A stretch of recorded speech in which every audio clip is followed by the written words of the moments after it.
Hello guys, welcome back to our channel. Episode ആരംഭിക്കുമ്പോൾ കാണിക്കുന്നത് police സ്റ്റേഷനാണ്. രാധിക പറയുകയാണ്, ഞാനായതുകൊണ്ട് നിങ്ങളോട് ഇത്ര മാത്രമേ പറഞ്ഞുള്ളൂ. പകരം ലളിതാമ്മയായിരുന്നെങ്കിലേ നിങ്ങളിപ്പോൾ തന്നെ ജോലിയിൽ നിന്നും സസ്പെൻഡ് ആയേനെ. പിന്നെ നിങ്ങൾ കാര്യങ്ങളെല്ലാം വിശദമായിട്ട് തിരക്ക്, എന്നിട്ട് മതി അറസ്റ്റൊക്കെ. ഇപ്പോൾ വിശാലിനെ റിലീസ് ചെയ്താൽ നിങ്ങൾക്ക് നല്ലത്. അല്ലെങ്കിൽ മേഡം ഹോം മിനിസ്റ്ററിനെ ആയിരിക്കും വിളിക്കാൻ പോകുന്നത്. ഇത് കേൾക്കുന്ന കമ്മീഷണർ വിശാലിനെ തുറന്നു വിടാൻ പറഞ്ഞ് ദേഷ്യത്തോടെ അവിടെ നിന്ന് പോവുകയാണ്. തുടർന്ന് വിശാലും പാർവതിയും പുറത്തിറങ്ങിയതിനു ശേഷം രാധികയോട് നന്ദി പറയുകയാണ്. നിങ്ങൾ രണ്ടാളും എന്നോടല്ല നന്ദി പറയേണ്ടത്. എന്നോട് കൃത്യസമയത്ത് ഇവിടെ എത്താൻ പറഞ്ഞത് ലളിത മേഡമാണ്. അല്ല, വല്യമ്മ ഈ സംഭവം എങ്ങനെ അറിഞ്ഞെന്ന് വിശാൽ ചോദിക്കുമ്പോൾ ഞാനാ വിളിച്ചു പറഞ്ഞതെന്ന് പാറു പറയുകയാണ്. ഇത് കേൾക്കുന്ന വിശാലിനും സന്തോഷമാകുന്നു. തുടർന്ന് പാർവിനെയും കൂട്ടിക്കൊണ്ട് വിശാല് ഗായത്രി വില്ലയിലേക്ക് പോവുകയാണ്. അതേസമയം ഗായത്രി വില്ലയിൽ വിശാൽ അറസ്റ്റായതിന്റെ ആഘോഷങ്ങൾ നടത്തുകയാണ് പ്രഭാവതിയും പ്രതാപനും. എന്താണെങ്കിലും ശേഖരൻ ഇപ്പോ കോമയിലായല്ലോ. ആ കോമ വൈകാതെ തന്നെ ഞാൻ ഫുൾ സ്റ്റോപ്പ് ആക്കുമെന്നും പ്രതാപം പറയുന്നു. എന്റെ പ്രതാപ, നമ്മുടെ പ്രധാന ശത്രുവിനെയല്ലേ നമ്മൾ തീർത്തത്. ഇന്നു മുതൽ നമുക്ക് സമാധാനമായി തന്നെ കിടന്നുറങ്ങാം. ഗായത്രി ദേവിയുടെ മരണരഹസ്യം തേടി ഇനി ആരൊക്കെ ഇറങ്ങി തിരിച്ചാലും അവർക്കൊന്നും ഒരു തുമ്പും കിട്ടാനേ പോകുന്നില്ല. എടാ, ശേഖരമേനോനെ വെടിവെച്ചത് വഴി നീ എനിക്ക് വേറെ ഒരു ഉപകാരം കൂടി ചെയ്തിട്ടുണ്ട്. പാർവതിയെയും വിശാലിനെയും എന്നേക്കുമായിട്ട് വേർപിരിച്ചു. വിശാലിനി അവിടെ ജയിലില് ഉണ്ടും ഉറങ്ങിയുമൊക്കെ അങ്ങ് കഴിയട്ടെ. പാർവതിയോ ആരുമില്ലാതെ ഒരു അനാഥയെ പോലെ എന്റെ മുന്നിലൂടെ നടക്കുകയും ചെയ്യും. പിന്നീട് കാണിക്കുന്നത് പ്രഭാവതിയും പ്രതാപനും സുശീലയുടെയും ജാസ്മിന്റെയും അടുത്ത് നിൽക്കുന്നതാണ്. ഞാനൊരു വക്കീലിനെ സ്റ്റേഷനിലേക്ക് വിട്ടിരുന്നു. പക്ഷേ ആ കമ്മീഷണർ ജാമ്യം കൊടുക്കില്ലെന്നാ പറഞ്ഞത്.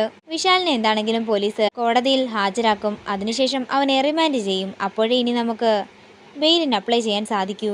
ഇത് കേൾക്കുന്ന സുശീലയും ജാസ്മിനും ഒരു ഞെട്ടലോടെ നിൽക്കുകയാണ്.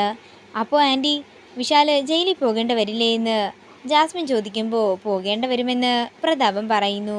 ആൻറ്റി തടഞ്ഞതുകൊണ്ടാ, അല്ലെങ്കിൽ ഞാൻ എൻ്റെ വഴിക്ക് വിശാലിനെ ഇപ്പോൾ ജയിലിൽ നിന്ന് ഇറക്കിയേനെ എന്ന് ജാസ്മിൻ പറയുന്നു. അതേസമയം വിശാലും പാറുവും കൂടി അങ്ങോട്ടേക്ക് വരികയാണ്. വിശാലിനെ കണ്ട് ഒരു ഞെട്ടലോടെ നിൽക്കുകയാണ് പ്രഭാവതിയും മറ്റുള്ളവരും. തുടർന്ന് ജാസ്മിനും സുശീലയും സന്തോഷത്തോടെ വിശാലിനെ നോക്കുമ്പോൾ പ്രഭാവതി മനസ്സിൽ പറയുകയാണ്, ഇവൻ എങ്ങനെയാ അവിടുന്ന് രക്ഷപ്പെട്ടത്. തുടർന്ന് അകത്തേക്ക് കയറി വരുന്ന വിശാൽ ചോദിക്കുകയാണ്, ഇതെന്താ എല്ലാവരും എന്നെ കണ്ടിട്ട് മിഴിച്ചു നിൽക്കുന്നത്. ഇനി എന്താണെങ്കിലും വിശാൽ സാറിനെ ഒരു പോലീസിനും തൊടാൻ സാധിക്കില്ലെന്നും പാറു പറയുമ്പോൾ ലളിതാദേവി പ്രഭാവതിയുടെ ഫോണിലേക്ക് വിളിക്കുകയാണ്. പ്രഭാവതി, നീ അവിടെ എന്തൊക്കെയാ കാട്ടിക്കൂട്ടുന്നത്?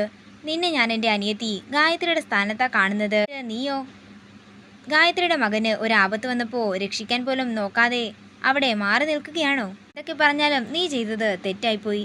അവനെ പോലീസ് പിടിച്ചെന്നറിഞ്ഞപ്പോൾ തന്നെ നീ അവിടെ ഓടിയെത്തണമായിരുന്നു. അവനെ പുറത്തിറക്കാൻ വേണ്ടി ഇത്രയും ദൂരത്ത് അമേരിക്കയിൽ ഇരിക്കുന്ന ഞാൻ വേണ്ടി വന്നു. അലിനെ നിന്നെ ഏൽപ്പിച്ചിട്ടാ ഞാൻ ഇങ്ങോട്ടേക്ക് വന്നത്. അതിപ്പോ തെറ്റായിപ്പോയെന്നാ എനിക്ക് തോന്നുന്നത്. ഗായത്രിയെ ഇല്ലാതാക്കിയതുപോലെ വിശാലിനെയും ഇല്ലാതാക്കാനാണ് അവരുടെ പ്ലാനെങ്കിലേ ഞാൻ ആരെയും വെറുതെ വിടാനേ പോകുന്നില്ല. വിശാലിനെതിരെ ഗൂഢാലോചന നടത്തുന്നത് ആരാണെന്നൊക്കെ എനിക്ക് സൂചനയും കിട്ടിയിട്ടുണ്ട്. ഇത് കേൾക്കുന്ന പ്രഭാവതിയും പ്രതാപനും ഒരു ഞെട്ടലോടെ നിൽക്കുകയാണ്. അങ്ങനെ ലളിതാദേവി കോള് കട്ട് ചെയ്തയുടൻ വിശാലിനോട് പ്രഭാവതി ചോദിക്കുകയാണ്, എടാ മോനെ, നിന്നെ സ്റ്റേഷനിൽ കാണാനായി ഞാൻ വന്നതല്ലേ. അല്ല, അമേരിക്കയിലുള്ള ലളിതേച്ചി നിന്നെ എങ്ങനെയാ പുറത്തിറക്കിയത്? അത് പിന്നെ വലിയ ഒരു വക്കീലിനെ ഏർപ്പാടാക്കിയിട്ടുണ്ടായിരുന്നു. അതേസമയം വിശാലിനെ ആരതി ഒഴിയാനായി തട്ടവുമായി വരികയാണ് ഗാർഗി. പാർവതി, നിങ്ങൾക്ക് ഒരുപാട് ദൃഷ്ടിദോഷമൊക്കെ ഉള്ളതാ. നീ തന്നെ വിശാൽ പുറയെ ആരതി ഒഴിയാൻ ഗാർഗി പറയുമ്പോൾ സുശീല പറയുകയാണ്, ഒരു വിധത്തിൽ പറഞ്ഞാൽ ഇവള് കാരണമല്ലേ എല്ലാ പ്രശ്നവും ഉണ്ടായത്. അതുകൊണ്ട് ഇവൾ എന്താണെങ്കിലും ആരതി ഒഴിയണ്ട. കേൾക്കുന്ന ഗാർഗി പറയുകയാണ്, അല്ല ദുശീലാൻറ്റി എന്തറിഞ്ഞിട്ടാ ഈ പറയുന്നത്? പാർവതി കാരണമാ വിശാൽ ബ്രോ പോകാതെ തിരിച്ചിങ്ങോട്ടേക്ക് വന്നത്.